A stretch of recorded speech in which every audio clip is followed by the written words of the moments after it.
O tema da minha mensagem hoje é a soberania de Deus e a responsabilidade do homem.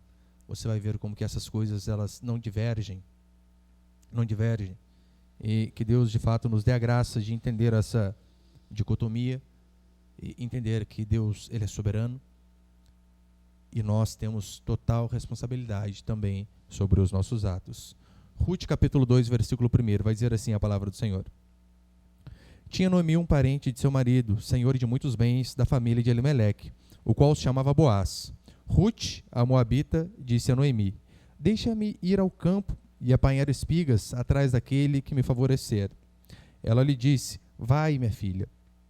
Ela se foi, chegou ao campo e apanhava após os segadores. Por casualidade, entrou na parte que pertencia a Boaz, o qual era da família de Elimeleque. Guarde bem essa palavra. Por casualidade, de forma casual, ela parou ali na fazenda de Boaz. Olha para cá, por favor. Eu sei que muitos às vezes têm dúvida em relação a, diante de determinadas coisas, eu devo agir ou eu devo orar? Eu devo esperar o Senhor fazer ou eu devo tomar iniciativa? Nós vamos ver que essas coisas elas não são contraditórias, mas fazem parte, principalmente aqui no capítulo 2 de Ruth, nós vamos ver que Deus ele é soberano sobre todas as coisas, mas nós também temos a nossa responsabilidade. Quando você tem um parente doente, um filho, uma filha ou pai, você precisa orar para que Deus tenha misericórdia, mas também você precisa agir, procurar um médico. É assim que funciona. Se você precisa de um emprego, você deve orar por um emprego, mas você precisa se esforçar para se especializar dentro daquilo que você domina, ou dentro daquilo que você pretende. Se você quer arrumar uma esposa ou um marido, você precisa orar a Deus para que Ele faça a vontade dEle. Mas se cuidar também, faz parte da vida. A Bíblia ensina essas duas coisas através da história aqui de Ruth e de Noemi. De que Deus está no controle de tudo e que Deus usa o nosso esforço, a nossa sabedoria, diante dos meios que Ele proveu, para que a vontade dEle venha a se cumprir em nossas vidas. Ou seja, nós temos que crer que o Senhor está no controle de tudo, mas também sermos responsáveis diante daquilo que o Senhor nos coloca na mão para agir de acordo com a sua própria vontade. E essa noite, então, eu quero passar 3 princípios aqui. Põe ali o primeiro, por favor, Vinícius. O primeiro é o seguinte: Deus é soberano, mas você precisa trabalhar. Trabalhar, porque é isso que nós vamos ver aqui na história de Ruth. O Senhor cuidou dela, o Senhor cuidou de sua sogra, mas elas precisaram ir à luta, precisaram suar, precisaram dar duro no trabalho. Não é errado, por exemplo, financeiramente, você por algum imprevisto da vida, bateu o carro, ficou desempregado, ou aconteceu alguma outra coisa, e você se vê necessitado momentaneamente de dinheiro. Não é errado você clamar a Deus para que Deus faça um milagre sobre a sua vida. Você deve clamar a Deus por um milagre. O errado é quando você vive dependendo de milagre. O milagre seu é mensal que você precisa do Senhor. Você está todo mês, Deus faz um milagre na minha vida financeira em mais este mês. Senhor, em mais este mês, isso é em janeiro, em fevereiro, em março, em julho e agosto. Daí Deus não tem nada a ver com este problema. É bem provável que você administra mal as suas contas, que você gasta mais do que aquilo que você ganha, e por conta disso você vive endividado. Só tem uma coisa melhor do que você ver o milagre de Deus na sua vida. Sabe qual é? Você não precisar de milagre algum. Com certeza isso é muito melhor. É claro que em se tratando aqui, nós vemos o caso de Ruth e Noemi, que o problema delas era financeiro primeiro, não tinham o que fazer. O marido tinha morrido, os filhos tinham morrido. As duas ali sem marido, viúva, não tinha INSS naquela época. Elas precisavam de milagre financeiro. Deus proveu através de trabalho também. Só que muitos não conseguem reparar. Muitos pensam que o que é milagre? Milagre é você orar e de repente você está passando em uma rua e cai de um prédio uma maleta de dinheiro no meio da sua cabeça. Ou parte assim no chão e você vê um monte de notinha de 100 ou de 200 agora, né? Você pensa que aquilo é milagre. Isso é milagre? Claro que é. Mas eu vou falar para você qual que é o milagre mais ordinário que existe. Ordinário no sentido, né, de corriqueiro. É você acordar às 6 da manhã, você trabalhar duro até às 6 da tarde, você aguentar às vezes um patrão chato, pessoas chatas, um trabalho exaustivo, que faz você suar, que faz você cansar, e depois de 30 dias você repetindo esta rotina, você recebe o seu tão suado salário. E isso também é milagre. Aqui no versículo 1 e 2, nós vemos que Deus é soberano, mas nós temos responsabilidade em relação ao nosso sustento, em relação ao nosso trabalho. Você lembra a história que sobrou apenas uma dupla de viúvas? Orfa tinha ido embora, e então fica apenas Noemi e sua nora, Ruth. E o Senhor cuida delas? Sim, cuida. Nós vamos ver no restante do livro que Deus cuida de uma forma miraculosa dessas duas viúvas, dessas duas mulheres. Só que mesmo Deus cuidando delas, o milagre, a comida não aparece na mesa delas no estalar de dedos. Não é assim, elas estão com fome e de repente, blá, surge sustento, surge o alimento. Não, nós vemos Ruth fazer a coisa mais ordinária do mundo, que é o quê? Acordar cedo, trabalhar no sol quente, um serviço totalmente sem glamour, que convenhamos, ela colhia espigas. Que glamour tem nisso? Nem uniforme tem. Você imagina você chegando lá para a sua família, e as pessoas dizendo, você está trabalhando? Estou. Nossa, graças a Deus, 3 meses trabalhando. Aí, você trabalha em qual fábrica? Você faz o quê? Aí eu colho espigas. Detalhe, eu colho espigas das que sobram, que os homens já pegaram, que as mulheres já pegaram, então as que sobram eu pego. Você sabe, é difícil para o ser humano, talvez, diante de trabalhos não tão glamourosos, ele se sujeitar a fazer aquele tipo de serviço. Serviços que aparentemente não tem nenhum glamour, não tem pessoas fazendo festa, dizendo que é algo bom. É difícil o ser humano se sujeitar a trabalhos mais humildes. Noemi não se importou. Ruth, melhor dizendo, não se importou. É este o trabalho que tem? É este o trabalho que será feito. Eu ouvi a história uma vez de um empresário, ele tinha quebrado e sem dinheiro, e ele saiu procurando emprego, e o currículo dele realmente era algo maravilhoso. Então ele chegou num posto de gasolina para trabalhar de frentista, só que ele era poliglota, ele tinha 2 cursos superiores, e então ele leva o currículo lá para o moço do posto, para o encarregado, e o moço olha o currículo dele e diz, não é possível. E ele de terno, com aquela pastinha do lado, não é possível, você querer trabalhar aqui? Nós não temos uma vaga pertinente a você, que se enquadre no seu perfil. Ele vai para casa, põe uma calça jeans, camisetinha polo, volta com o currículo num papel pardo, entrega para o mesmo encarregado e diz, será que agora vocês têm vaga? Mas você sabe que essas histórias são raras. Principalmente quando a pessoa já trabalhou em algo melhor. Se sujeitar a algo inferior é difícil. Conversava uma vez com um rapaz, desempregado, e eu dizendo para ele, falei, irmão, olha, naquele lugar ali está precisando de alguém para trabalhar. Vá lá. Ele desempregado, com 2 filhos para criar, disse assim, pastor, lá eu não vou. Mas por quê? Lá é fora da minha área. Fora da sua área. Não, que eu tenho a formação aqui nessa parte e não tem nada a ver com o que eu faço. Continuo desempregado até hoje. Porque às vezes não tem a humildade de se sujeitar a fazer algo que talvez seja menos do que aquilo que ele sabe. Algo que as pessoas não dizem que é um bom serviço. Consequência é que vive desempregado. Nós vemos que Ruth, ela não murmura diante do trabalho que tinha. Ela não fica lá, a outra vida que era boa, aquele salário que era bom, lá eu era reconhecido. Não, ela não começa a reclamar da vida que ela tinha antiga. Do marido sustentando, do seu povo. Não, ela não diz. Ela simplesmente trabalha. Ela não fica se fazendo de vítima. Senhor, eu merecia algo melhor. Detalhe, ela colhia espigas.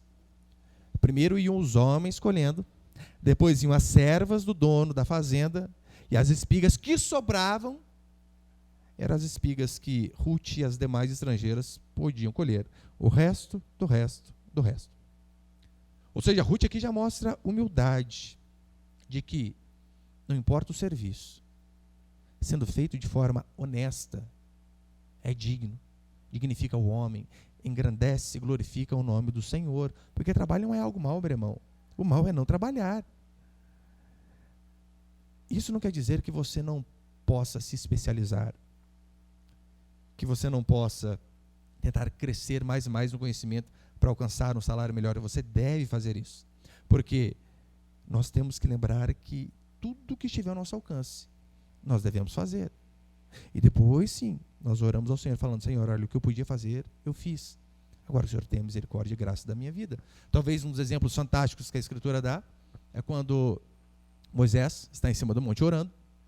E então, ele está ali, com as mãos levantadas. Enquanto ele está orando, o povo está batalhando no vale. Enquanto ele permanece com as mãos erguidas, orando, o povo lá embaixo lutando. O povo não estava na rede preguiçosa para deitar, batalhando. O líder orando, o povo batalhando. Então, só que em determinados momentos a mão dele começava a cansar. E então ele abaixava as mãos. Ali é apenas um símbolo de constância de oração. E quando ele abaixava as mãos, o povo perdia.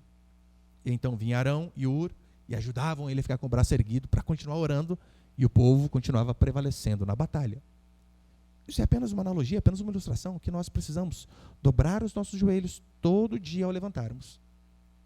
E depois que fizermos isso, nos colocarmos de pé e trabalharmos da melhor maneira possível. É assim que funciona. Ah, pastor, mas eu estou desempregado. Sabe qual é o seu trabalho? Procurar emprego. Este é o trabalho do desempregado. Nós precisamos entender que o trabalho, ele vai moldar o caráter dos nossos filhos. Por isso que nós, que somos pais, precisamos ensinar, sim, as crianças de acordo com a idade. Ensina, meu irmão e minha irmã. Daí está lá o seu filho com 8, 10, 12 anos, não sabe arrumar uma cama, passar um pano, cortar uma grama. Vai esperar que ele seja o quê quando ficar adulto? Precisamos ensiná-los. No verso 19, diz que depois de um dia de trabalho árduo, Ruth chega na sua sogra, no final do expediente, de volta para casa, e ela conta as bênçãos que Deus fez na vida dela, o que ela conseguiu por conta do trabalho. E olha que interessante, um serviço sem glamour, mas ela chega no final do expediente com sustento na mão, comida para encher a barriga, ou se fosse hoje, dinheiro para comprar alguma coisa. Trabalho. O trabalho dignifica o ser humano. É por isso que alguns aqui têm filhos homens. Nós que temos filhos homens, nós precisamos ensinar algo que é de suma importância para os nossos filhos. Sabe o que é? Ensiná-los a ganhar dinheiro. Eu sei que se você pegar essa frase minha fora de contexto, você pensa que eu estou igual ao Universal, né? Não, não é isso. Precisamos ensinar os nossos filhos a ganhar dinheiro. De que forma? Através do trabalho. Ensine-o a fazer algo produtivo, a oferecer um produto para a sociedade e que ele vá receber algo como retribuição, porque ele vai precisar. Daí está lá, ele faz o cursinho de inglês, joia. Faz o cursinho de espanhol, joia. Faz o cursinho de informática, joia. Não sabe ganhar dinheiro, só sabe fazer os cursinhos. Você precisa ensiná-los a ganhar dinheiro. Tem um rapaz lá perto da minha casa, ele trabalha no Lava Rápido. Lava Rápido Delivery. É uma maravilha. Você liga para o cara. O rapaz, ele pega a bicicletinha dele, com o caixotinho atrás, com a máquina VAP, com o aspirador, e vai de bicicletinha lá na sua casa. Lava o seu carro. Deixa o negócio um brinco. Um brinco. E ganha dinheiro. Precisa dar um jeito. Não sei se você viu essa semana um vídeo que creio que viralizou na internet sobre um menininho engraxate que chega para comprar um relógio para o seu pai. Alguém viu esse vídeo ou não? Aquele menininho aqui, uns 10 anos, talvez, né? Não mais que isso. Chega ali com o caixotinho, entra na relojoaria e vai comprar um relógio de 30 conto para o pai. O dono, claro, embrulha tudo para ele ali, né? Depois ele paga, e o dono diz: agora eu vou dar um presente para você, e devolve os 30 para ele, comprar algo para ele. Mas olha, 10 anos, sabe ganhar dinheiro e, consequentemente, sabe presentear um pai. Essa semana eu tinha escrito um artigo sobre a importância do trabalho, e eu dei o exemplo de uma irmã que falou para mim que, é errado, pastor, com 12 anos mandar o meu filho para trabalhar de servente pedreiro com o pai dele. Eu falei: olha, é uma das melhores coisas que você pode fazer. O moleque, eu não sei qual profissão ele vai ter, mas frouxo não vai ser. E eu escrevi isso. E já me xingaram, disseram assim, tentando romantizar o trabalho infantil. Falei, então tá bom, né? Deixa o moleque o dia inteiro no Free Fire. Daqui a pouco ele começa a fazer aviãozinho vendendo maconha, depende do bairro que ele mora. Isso aí é normal. Agora, teve um outro vídeo também que estava o moleque chapando massa com o pai dele lá. Falei, nossa, só faltou prender o pai. Mas é isso que nós temos que fazer diante dos nossos filhos. Ensiná-los a trabalhar e trabalhar de forma dura. É isso que precisa. Daí está lá. Esse rapaz que me xingou, né? Não sei qual que é que ele faz da vida. Mas muitos que criticam as crianças trabalhando são aqueles mesmos que pedem para o pai comprar um iPhone 12 em 36 prestações. E não faz nada. Isso é ridículo. Ruth, ela passa a crer em Deus, mas o viver pela fé dela não é um viver estático, esperando a provisão vir de cima. Ela age, ela trabalha, ela dá duro, ela busca. Por isso eu e você não precisamos esperar as circunstâncias melhorarem para agirmos. Ora, temos que agir de acordo com a circunstância. Eu sei que o pandemônio que a gente vive não é nem pandemia, é um pandemônio esse negócio. Eu sei que essa pandemia que nós vivemos, ela nos breca de muitas coisas, nos freia. O que você precisa fazer diante disso? Ora, reinvente-se. Essas crises servem justamente para que eu e você venhamos aprender a nos reinventar. A irmã trabalha aqui uma loja e eu disse, mas não está abrindo a loja, mas o que você faz? Pastor, estou só vendendo online, né? No dia inteiro no Facebook, manda vestido, manda isso, manda aquilo outro. É o que dá para fazer. Temos que nos virar, dar um jeito. O irmão aqui que trabalha com festa, né, o Tiago e a Maria Laura, ele está fazendo festa com live, gente. O que é isso? Você faz festa, não tem nem os criancinhos capetinhos para atrapalhar, está lá do outro lado da tela. É se virar. Se não dá para fazer A, faça B. Temos que aproveitar e nos reinventar nesses momentos de dificuldade. E sabe o que é interessante? Ruth, além dela se virar, não ser preguiçosa, crer em Deus, mas trabalhar duro, ela é extremamente generosa. Você vê que ela trabalha o dia todo e a sogra dela, o que tinha para oferecer para ela? Nada. Nada. Lembra que ela disse no primeiro capítulo? Eu não tenho mais filho, por que você vai ficar comigo? E se eu estivesse grávida hoje, você esperaria? Os meninos crescerem para casar? Não tem nada para te oferecer. Era quase que um peso morto a sogra. Ela sai, trabalha o dia todo. O que ela consegue comer, ela guarda para a sogra dela e traz. Olha, eu comi isso aqui, a senhora vai comer também, e eu colhi isso aqui é para nós. Consegue perceber a generosidade dessa mulher? E se você parar para ver, generosidade é algo que faz parte da Escritura, meu irmão. Leia a Bíblia, você vai ver constantemente falar sobre generosidade. Jesus não é socialista, como muitos pensam aqui, olha, faz tudo de forma igual para todos, claro que não.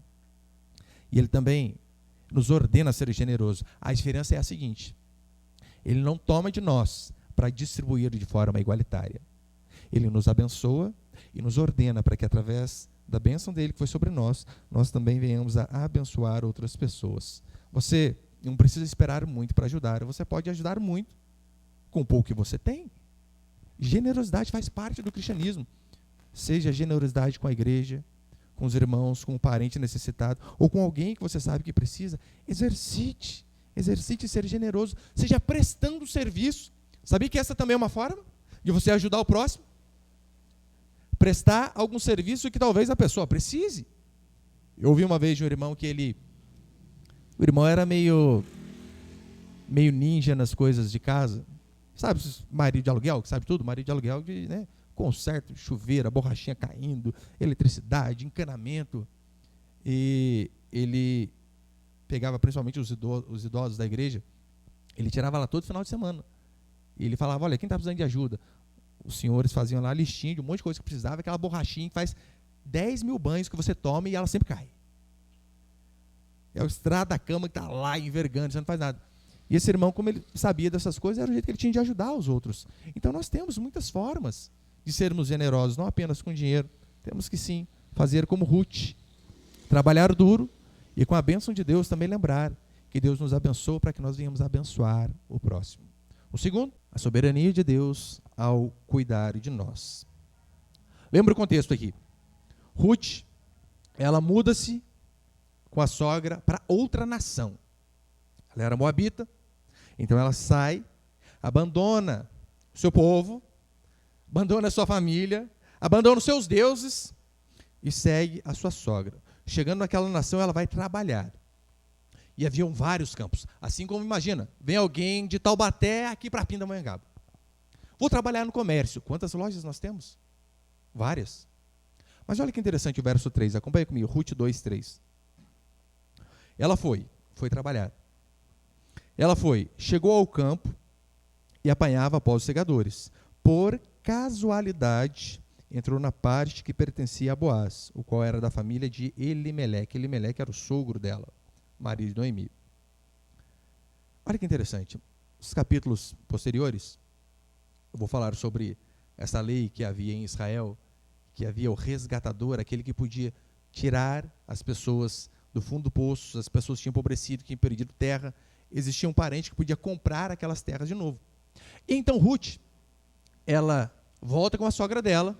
A sogra dela tinha um parente naquela nação que tinha dinheiro, que podia ser o seu resgatador. E então Ruth sai para trabalhar. Diz para a sua sogra, vou trabalhar, e vai. E então, entre vários campos, ela por casualidade, ao acaso, começa a trabalhar justamente no campo de Boaz, parente de Elimeleque. Você consegue perceber que enquanto Ruth trabalha, dá duro, Deus ia ali por trás, mexendo os seus pauzinhos para que as coisas funcionassem exatamente da maneira que ele queria? Aquele campo, aquela casualidade, tudo estava no controle do Senhor. Por isso que você pode ter certeza, meu irmão, nada acontece por acaso. Nada. A Bíblia diz que os pássaros que caem, sabe aquele que você era moleque, pegava o xilingue e pau! Caía na força? Eles estão debaixo do controle do Senhor. A Bíblia diz que um fio de cabelo da nossa cabeça não cai, se assim não for da vontade de Deus. Quanto mais uma mulher sair para trabalhar, diante de vários campos, e ela trabalha justamente no campo do seu parente. Olha que interessante o que diz Levítico, capítulo 19, verso 9 e 10. Era uma lei que havia no antigo Israel, diz assim: quando fizerdes colheita, era a ordem de Deus para o seu povo.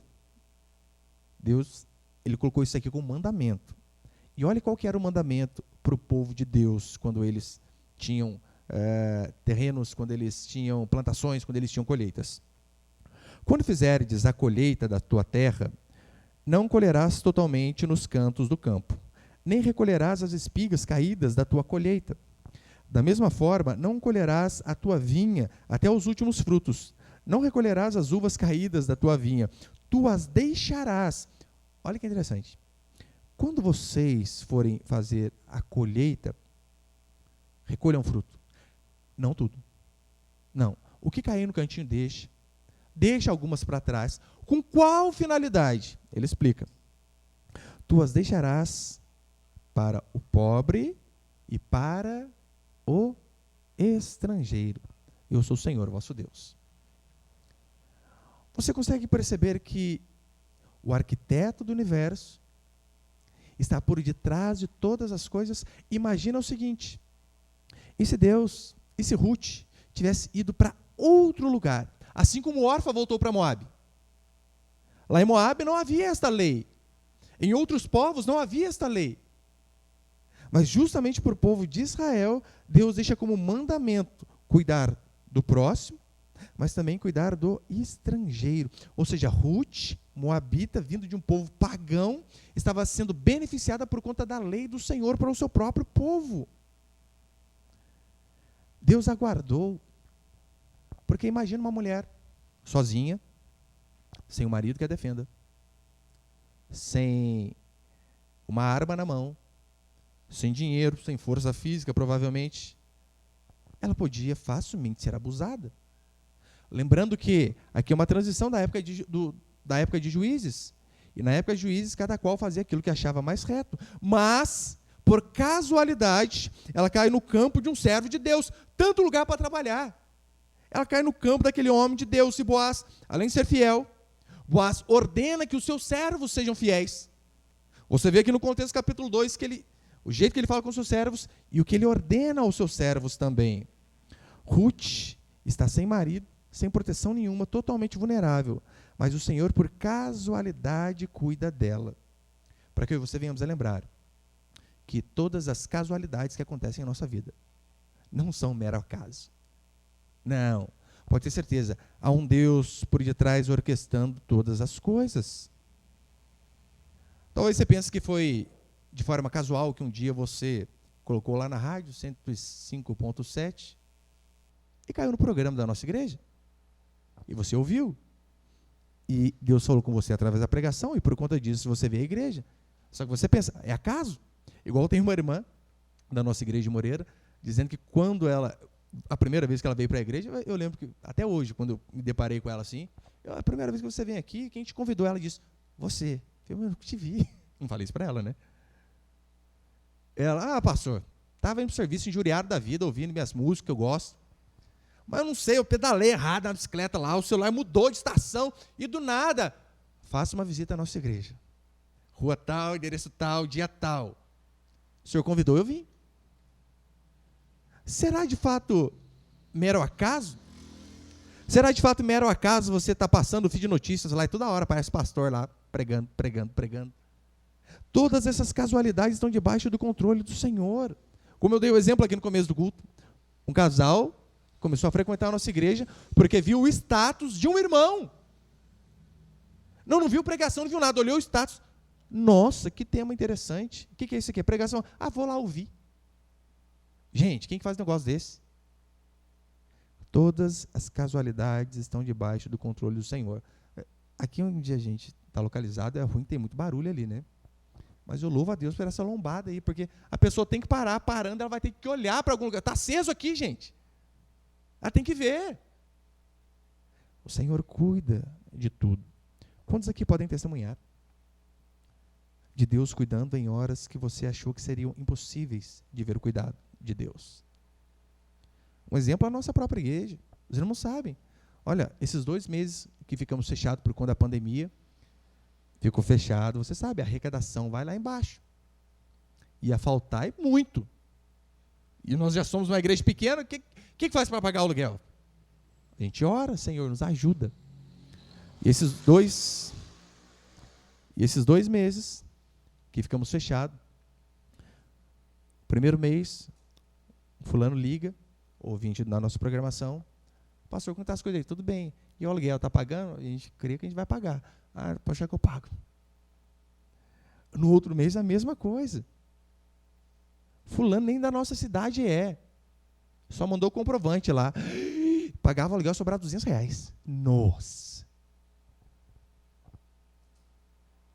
E eu perguntei, como que você conheceu? De manhã eu vou ouvindo aqui a rádio, põe na rádio, eu ouvi a pregação de vocês aí. Resolvi ajudar. Casualidade. Não. O Senhor está no controle. Eu sei que muitos dizem, pastor, isso é coincidência. Eu prefiro dizer que é Jesuscidência. Que o Senhor... Eu sei que... Acho que a maioria sabe aqui, mas eu vou contar rapidinho. Olha um exemplo de casualidade. Quando eu mudei para minha casa lá em Moreira, e não tinha varanda. E minha esposa doida para colocar uma varanda. Varanda é caro, gente. Ela disse, vamos fazer assim, vamos fazer essa. Eu falei, vamos. Tinha R$1. Tinha nada. E ela, o que você acha de tal modelo? Eu falei, não, vou levar você num lugar aqui que tem uns modelos legais. Levava num bairro, andava, ficava mais tadinho por dentro. Eu falei, meu Deus, estou enganando minha mulher. Eu falei, não tem nada de dinheiro, mas vamos incentivar, né? Deus provê. Daí tá lá. Um rapaz que mora na rua da casa da mãe dela, falou assim para mim, um cara de São Paulo que tinha um terreno lá na rua da mãe dela. Um dia estava lá, na minha folga, legal, esse terreno aqui, eu estou vendendo, se souber de alguém que quer comprar esse, você me avisa. Ele, tá bom, avisa, chega comigo. E eu vou ficar procurando, sou corretor, gente, vou ficar procurando gente para comprar terreno, é ruim, hein? Daí teve um dia, eu não sei que cargas d'água eu tive que ir à prefeitura. E a prefeitura lá tem um monte de sessão, um monte. E eu chego ao acaso, numa sessão, para pedir informação. E, ao acaso, se aproxima um dito cujo do meu lado. Beleza. Daqui a pouco eu olhei para ele. Falei, fulano, sabe a rua lá que tem aqueles terrenos vendendo? Te interessa comprar? É 2, né? O da frente e o de trás. Ele interessa, eu compro os 2. Falei, nossa. Tem tanto lugar para pedir informação, a gente vai pedir informação no mesmo lugar. Daí tá. Deu um rapaz lá de São Paulo, né? Ó, se der certo mesmo, eu vou dar uma gratificação para você. Aleluia, tomara que ele cumpra a palavra dele. E eu no auge, sabe o que eu imaginei? Pode perguntar para minha esposa. Ai, que eu imagino você dar uns 500 conto para nós, gente. 500 conto sem fazer nada. É bom demais. Eu chego à prefeitura, o cara vem pedir informação, ofereço terreno para ele, ele quer. Daí tá, né? Ele vai, vendeu, deu certo. No dia que ele veio, me chamou, vou lá no cartório, vamos lá. Daqui a pouco ele deu um saquinho cinza para mim, de envelope pardo, assim, né? E eu, para não abrir na frente dele, ficar feio, né? Ele não falou quanto que ele ia dar. Eu fui a banheiro, voltei branco. A minha esposa, o que foi? Eu falei, vai você e olha.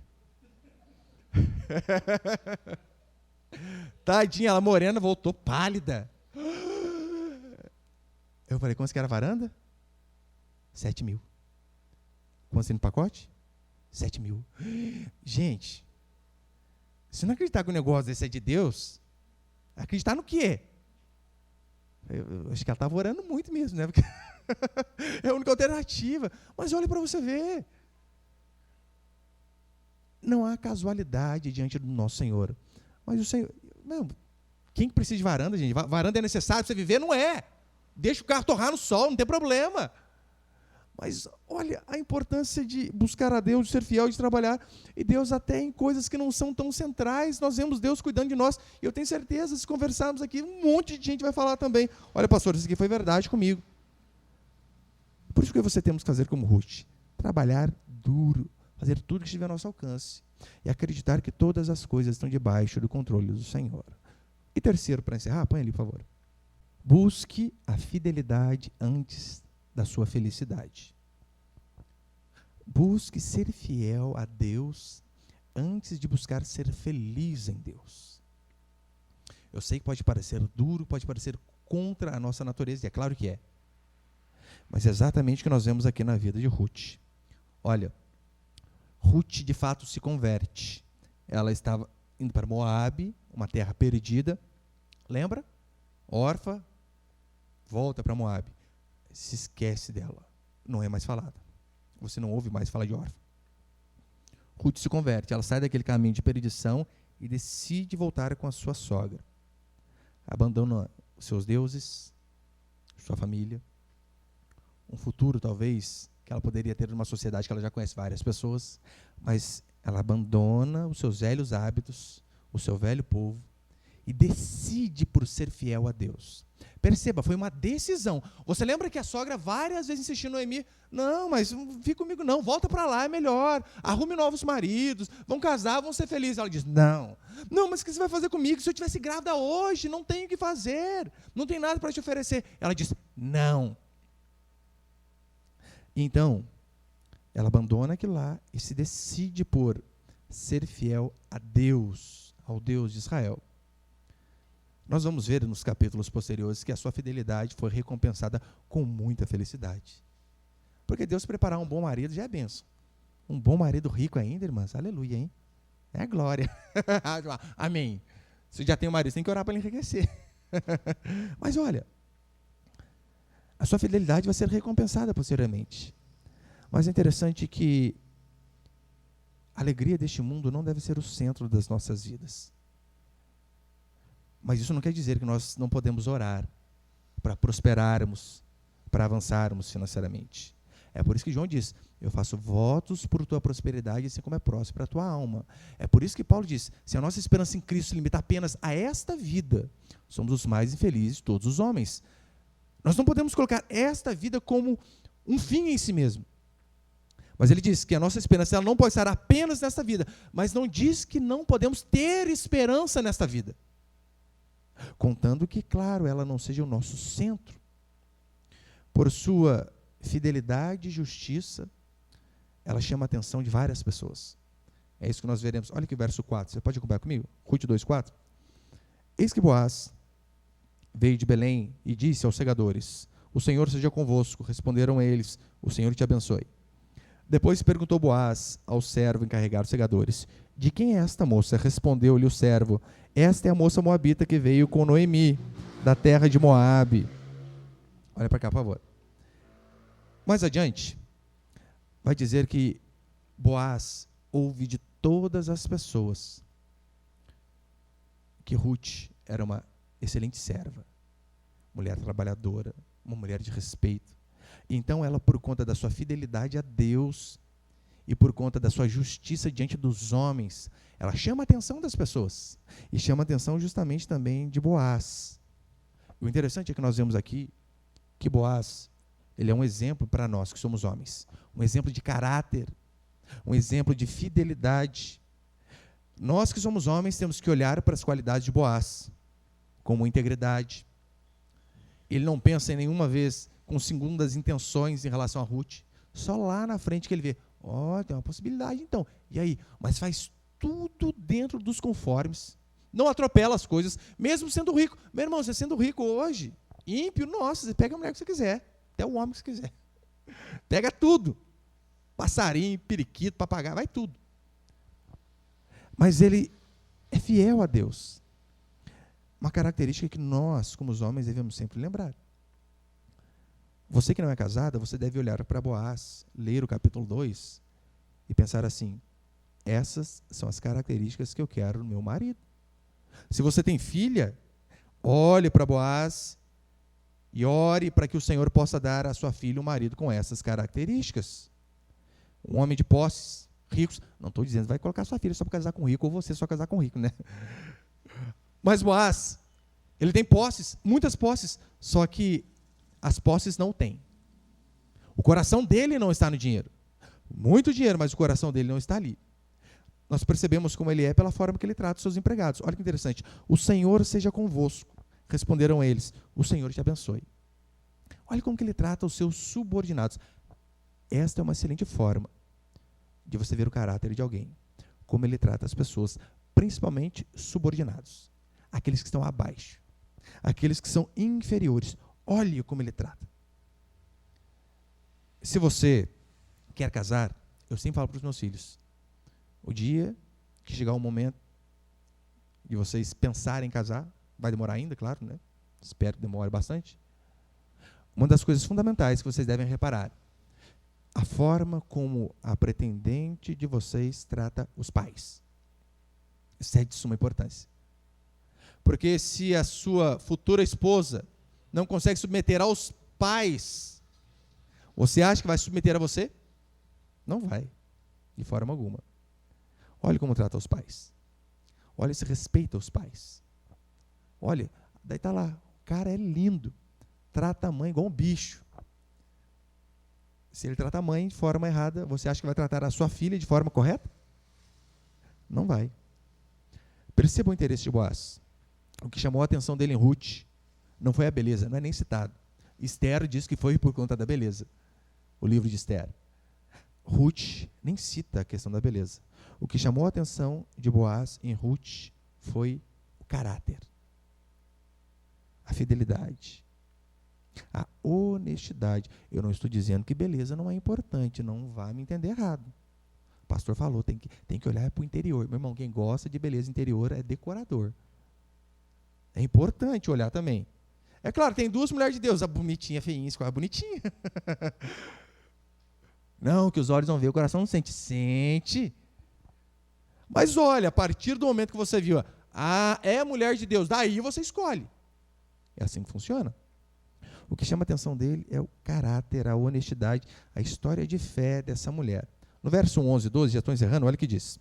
Respondeu Boaz e lhe disse, dizendo aqui a Ruth: bem me contaram tudo quanto fizeste a tua sogra, depois da morte de teu marido, e como deixaste teu pai e a tua mãe, e a terra onde nasceste, e vieste para um povo que dantes não conhecias.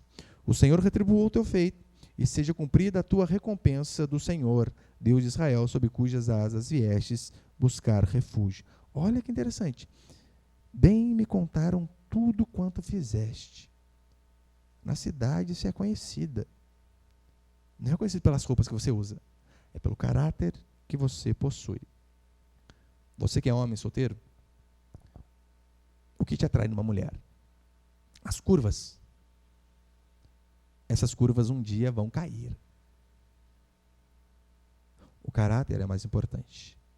Beleza passa. Você que é casado. O que é importante para você na sua esposa? Ter um corpão sarado? Como chama a mulher do Belo lá, né? Graciane Barbosa. Deus me livre que lá, né? Gente. Mais forte que o marido, que lá não... Como você fica bravo com a mulher daquela, pensou? O almoço não sai. E daí? Deixa quieto. Deixa quieto. Que lá é horrível. Mas o que chama atenção em uma mulher, em você? O que você incentiva na sua esposa, você que é casado? Você é fitness. Nada contra, benção. Mas o corpo um dia vai embora. Sabe, a lei da gravidade funciona para todo mundo. Para você, a coisa cai. Para a mulher, a coisa cai. É assim que funciona. Ou você incentiva a sua mulher a crescer no conhecimento do Senhor. Isso é liderar a esposa. É se esforçar com todas as forças para que ela conheça mais e mais a Deus, para que ela tenha o caráter a cada dia mais mudado, para que a imagem dela seja transformada, não conforme da musa da academia, mas conforme a imagem do Senhor. Feito isso, só que ela na academia. Mas o mais importante é a mudança de caráter. Só que para isso você que é marido, você precisa dar exemplo. Precisa ser o primeiro a orar. O primeiro a estar pronto para vir ao culto. Mas não, é o primeiro que fica em casa. Hoje tem jogo do Corinthians. Perdeu, bem feito. É o primeiro que resmunga. Seja o primeiro a dar exemplo. Boaz se preocupa em ajudá-la sem nenhum interesse. Parece a lei do retorno, né? Ela ajuda a sogra, o Boaz ajudando ela. Não adianta. Cuspiu para cima, via de regra, cai na testa. Olha o que diz o versículo 15 e 16. Já estou terminando. 15 e 16.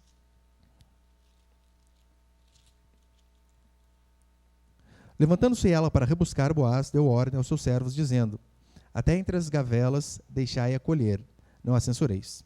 Tirai também dos molhos algumas espigas e deixai-as para que as apanhe, não a repreendais. Ou seja, Boaz está lá. Olha, essa mulher tem um caráter fabuloso. Eu vou ajudar mais? Não, além daquelas umas que caem, derruba umas de propósito.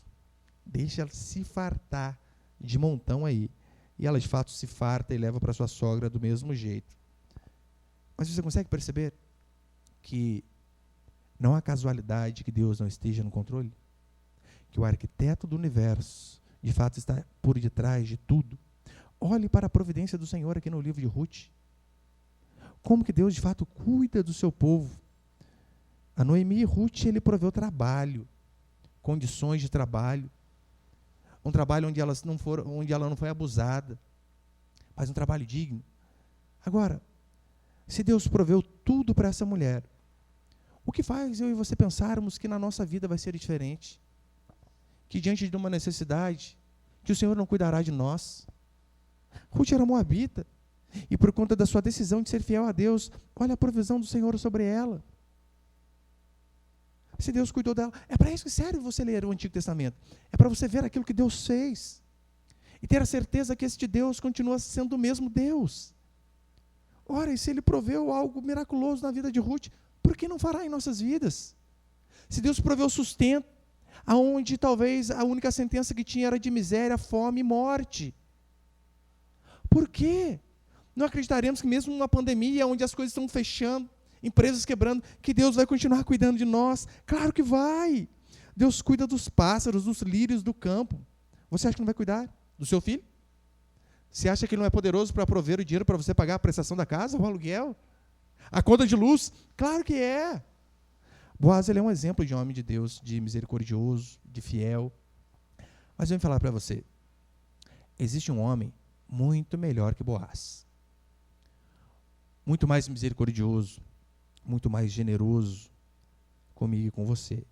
Este homem chama-se Jesus Cristo. Nós estávamos na situação de Ruth. Não fazíamos parte da aliança. Ímpios, perdidos no mundo. Assim como o Senhor teve misericórdia daquela mulher, chamando-a para si.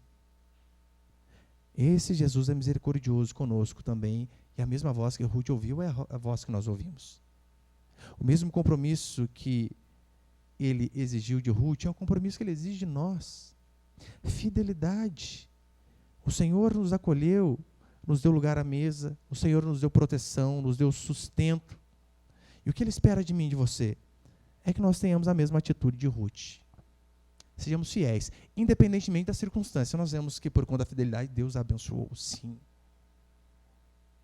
Deus a fez feliz, sim. Mas a nossa fidelidade tem que ir além do que Deus pode nos dar lá na frente. Devemos ser fiéis simplesmente porque assim o Senhor nos ordenou. Lembra qual foi o compromisso que Ruth tinha feito? O seu Deus é o meu Deus. O seu povo é o meu povo. Que nós possamos de fato também fazer a mesma coisa, dizendo que este Deus também é o meu Deus. Deixando claro que o fato dele ser o nosso Deus, o nosso provedor, não quer dizer que nós não faremos a nossa parte de forma natural. Claro que faremos. Usaremos da melhor forma possível. Usaremos da melhor forma possível os recursos que Deus nos dá. Tem uma frase que eu levo muito comigo, que é que nós devemos trabalhar como se tudo dependesse de nós. E orar, porque tudo depende de Deus. Se nós juntarmos essas coisas, veremos que a nossa responsabilidade, ela não está em atrito com a soberania de Deus. Muito pelo contrário. A nossa fidelidade, a nossa responsabilidade é certeza de vermos a mão de Deus cuidando de nós a cada dia e que nós possamos fazer igual essa mulher. Temos um compromisso genuíno com o Senhor. Porque se assim fizermos, pode ter certeza, Ele sempre vai cuidar do seu povo assim como cuidou. Amém, meus irmãos?